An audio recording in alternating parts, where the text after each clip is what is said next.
Welcome to Mr. Hutchings History, where the past comes alive. Let's dive into today's story. Hey everyone, and welcome back for another deep dive. This one, you really threw us a curveball with this topic. I mean, the rise and fall of the Black Power movement, specifically in the 1970s. Yeah, definitely a lot to unpack there. It is. So we're going to be taking a deep dive into a podcast episode from Mr. Hutchings History to try to kind of figure out, what made this movement so powerful initially, and then what led to its decline. Well, it's interesting because when we think Black Power, we usually think 1960s. Right. Which makes Right. sense, but the 70s is really where this movement kind of wrestled with its own identity, its victories, and ultimately what kind of caused it to fade. Yeah, it's like a whole other chapter. You can't just lump it in with the 60s. It- So where do we even begin with this? Well, I think we have to think about the context. Okay. Coming out of the civil rights movement, there was so much groundbreaking work that happened, but a lot of Black Americans were left frustrated Yeah. because they had legal desegregation. Uh, But true equality, they felt, was still miles away. Yeah. you still had issues like poverty, police brutality, systemic racism. All of these things are still very deeply entrenched in American society. It's like you're allowed to sit at the lunch counter, but you can't afford to buy a meal. Precisely. Or you can walk down the street, but are you really safe? Exactly.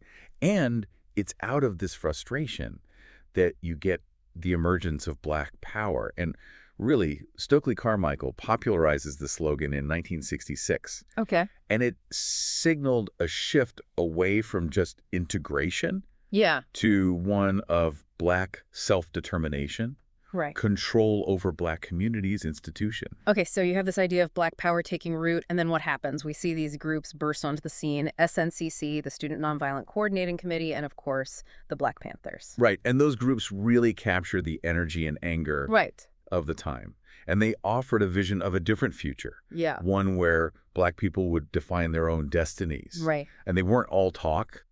They were taking action. Think about the Black Panthers and their free breakfast program for children. Oh, yeah. I mean, just imagine the impact of that. Huge. Thousands of kids in impoverished communities being fed every single day. It wasn't just theoretical. Exactly. It was like, we're going to take care of our own. Empowering from the ground up. Yeah. But unfortunately, that early energy starts to fade. So we've got the surge of energy. We've got some tangible changes happening. And then where do things start to go wrong? Yeah. Our source mentions a lack of a unified ideology. Yeah. Like, what did Black Power even mean?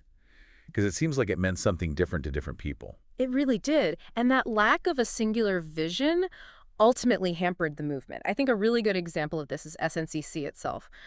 By 1967, the organization is totally split. Oh, wow. And you have, on the one hand, people who are very much committed to the ideals of the civil rights movement, multiracial unity against injustice. And then you have others who are more disillusioned by the slow pace of change, the persistent racism, and they're pushing for Black separatism. So how do you even move forward? Right, exactly. This internal struggle made it almost impossible to have a cohesive front and pursue a unified strategy. Right, so you have this division from within, and then to add another layer of complexity on top of it, you have the rise of feminism. Right, and this is the late 60s, early 70s, remember. Second wave feminism is gaining momentum. Yeah. And Black women, who were really essential to the movement at the grassroots, started speaking out about the sexism they were experiencing within these organizations. So it's like a double bind. Yeah, absolutely. They're fighting for racial justice, but then within the movement, you're also having to deal with sexism. Exactly. And Angela Davis, a prominent activist and scholar, she said that this mirrored the broader societal sexism, but it had a particularly damaging effect on the movement's grassroots efforts. So you've got the internal divisions, you've got the sexism creating challenges, and then you have the money troubles. Right, so groups like SNCC and CORE, the Congress of Racial Equality, they had traditionally relied on support from white liberals. But as they become more militant and they embrace ideas of Black separatism, a lot of that funding dries up. So it's like the radical stance that they had to take to get things done was also what hurt them. It did. And by the early 70s, SNCC was in dire straits. They were down to just 3 chapters. They couldn't even afford basic resources. Well, that's a huge fall. Huge fall. Yeah. And so you see how the lack of funding really crippled their ability to organize. Yeah. So they're being hit from every side. Absolutely. Internal struggles, alienated allies, and now financial instability. And then you get the worst blow yet, really coming from outside the movement. Okay. And that is government repression. Yeah. Particularly from the FBI under J. Edgar Hoover. Oh, yeah, COINTELPRO. Exactly. For our listeners who may not know, quickly explain what that was and how it targeted the Black Power movement. Sure. So COINTELPRO, short for Counterintelligence Program, was a series of covert and often illegal projects that were conducted by the FBI. And J. Edgar Hoover, who was the head honcho of the FBI at that time, really saw the Black Power movement as a direct threat to national security, particularly the Black Panthers. Right. He was utterly paranoid about the Panthers. He called them, quote, the greatest threat to the internal security of the country. Wow. And he used COINTELPRO to really disrupt these groups. And the tactics they used were things like infiltration, psychological warfare, harassment, and even violence. So it wasn't just monitoring them. No, absolutely not. It was actually trying to destroy the movement. Destroy it, exactly. And think about the case of Fred Hampton, a very charismatic leader of the Black Panthers. Right. He was assassinated by the FBI in 1969 while he was sleeping in his bed during a raid. It's chilling when you think about the tactics being used. Yeah. Like the level of intimidation, of force. Okay. It's not just about silencing the message. It's about destroying the people. Exactly. And this repression wasn't limited to the Panthers. Okay. Let's talk about the Wilmington 10. Okay. I've heard that name before, but refresh my memory. Sure. Who were they, and how did they get caught up in this web of government repression?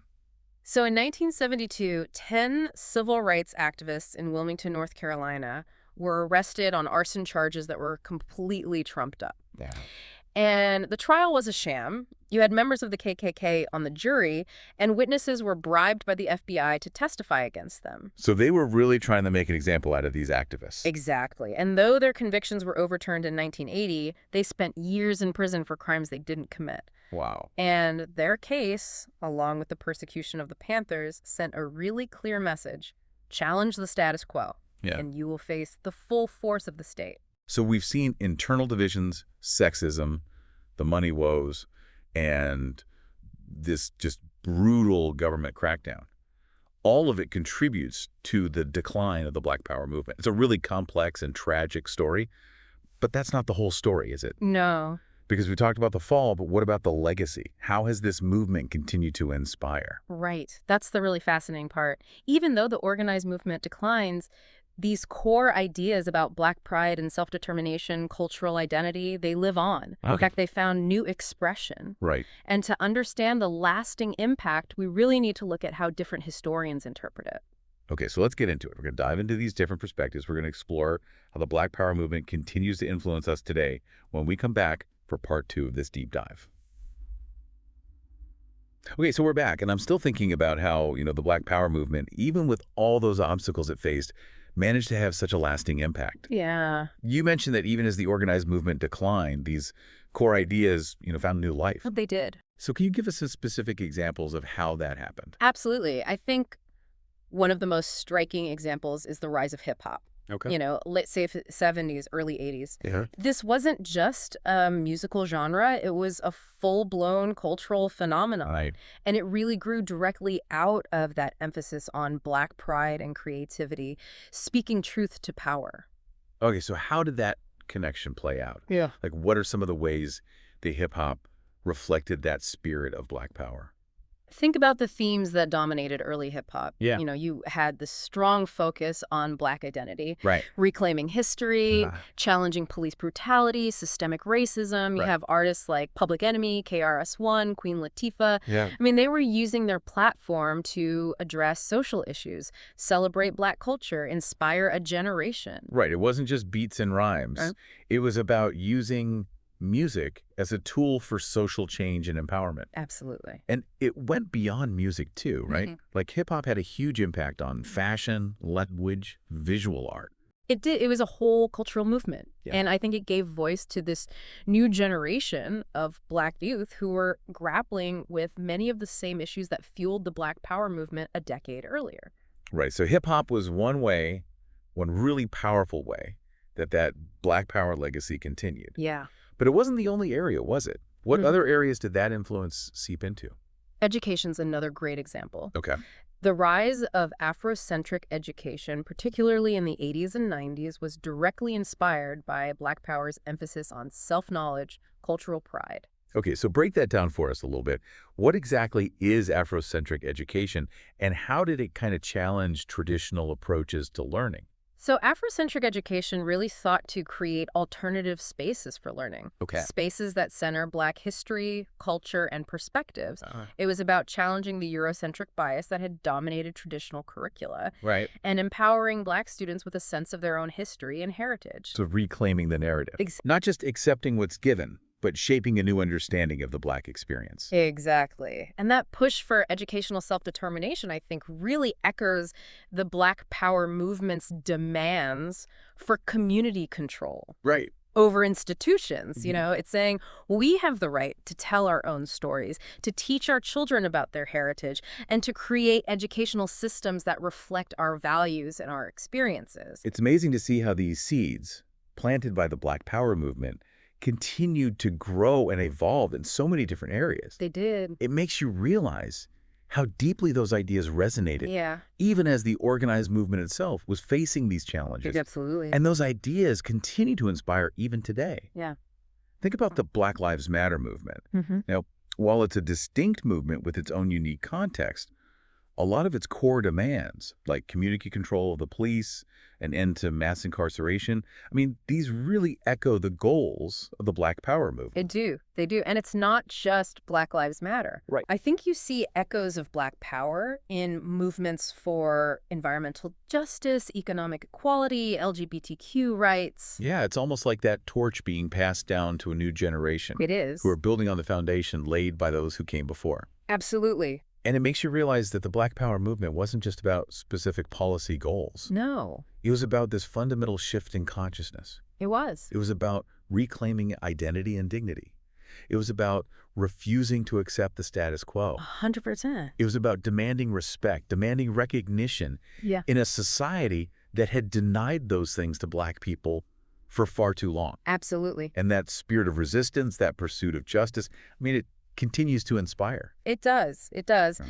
But as we sort of celebrate this enduring legacy of Black Power, I think it's also important to acknowledge that it wasn't a perfect movement. Right. We can't romanticize it. Yeah. There were internal struggles, there were disagreements over strategy, Of course. and there were instances of sexism that really marginalized Black women.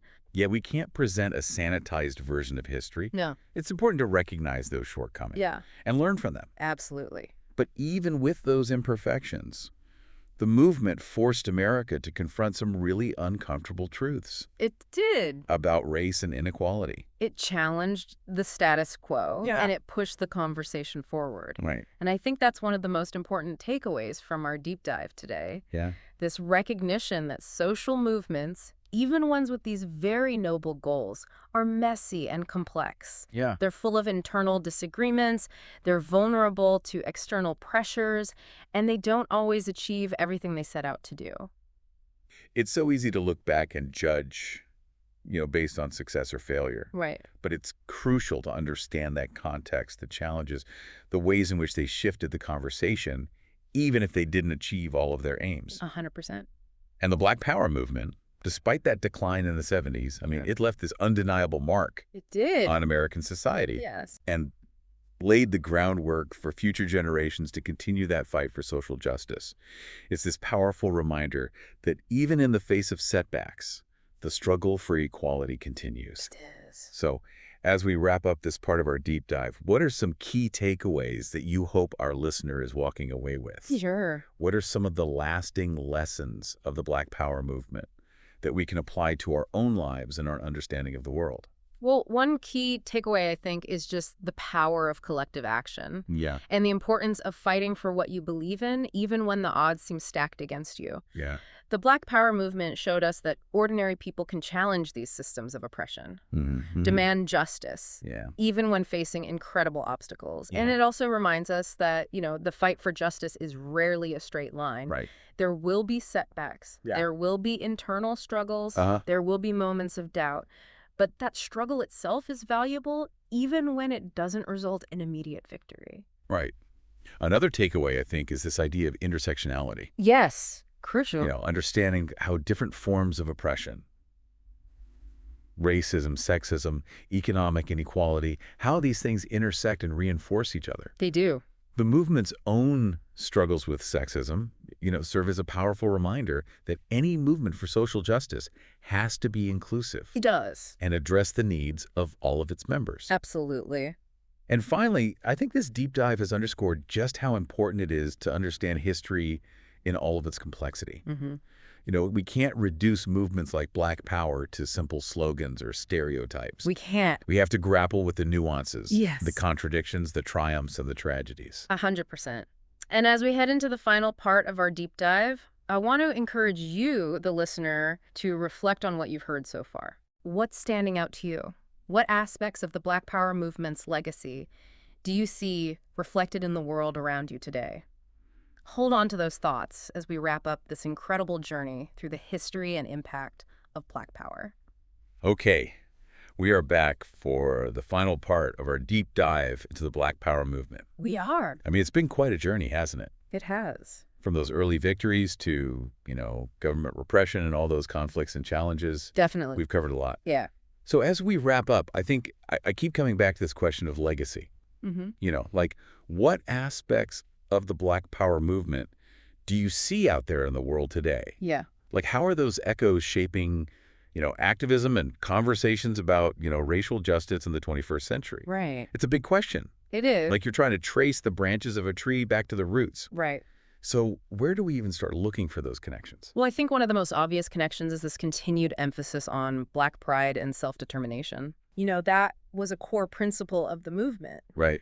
Shifting that narrative around Black identity away from, shame and inferiority Right. to one of power and self-love. Yeah. And that message, I think, continues to resonate so powerfully today. Oh, yeah. You see it everywhere. You do.